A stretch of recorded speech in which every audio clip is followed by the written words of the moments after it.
Hi, this is Ed Baig with USA Today. So when you think of Dell, chances are you may think of one of these. This is one of these big luggable laptop computers from a few years ago. Well, Dell has come a long way.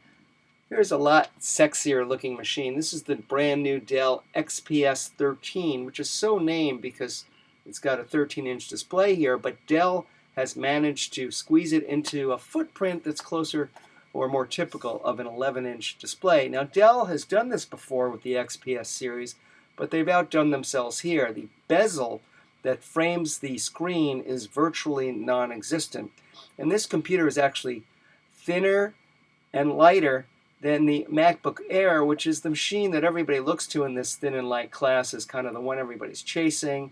Of course, the MacBook runs the Mac operating system, and the Dell runs Windows. Now, it runs Windows 8. The computer starts at $799.99, but I'd recommend, if you can afford it, spending at least $12.99. That buys you a touch display, which to me is important for Windows, and it's probably important for Windows 10 looking ahead and moving forward.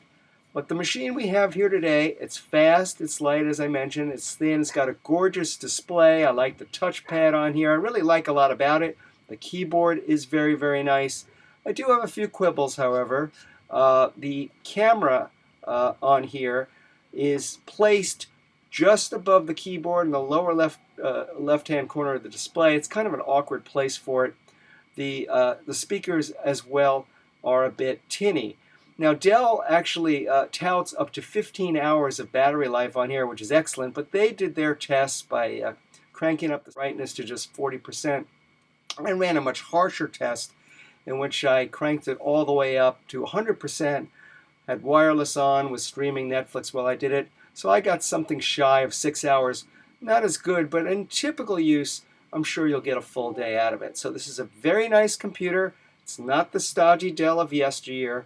I think people who opt for the XPS 13 will be very, very pleased. For USA Today, I'm Ed Baig, and I'll catch you next time.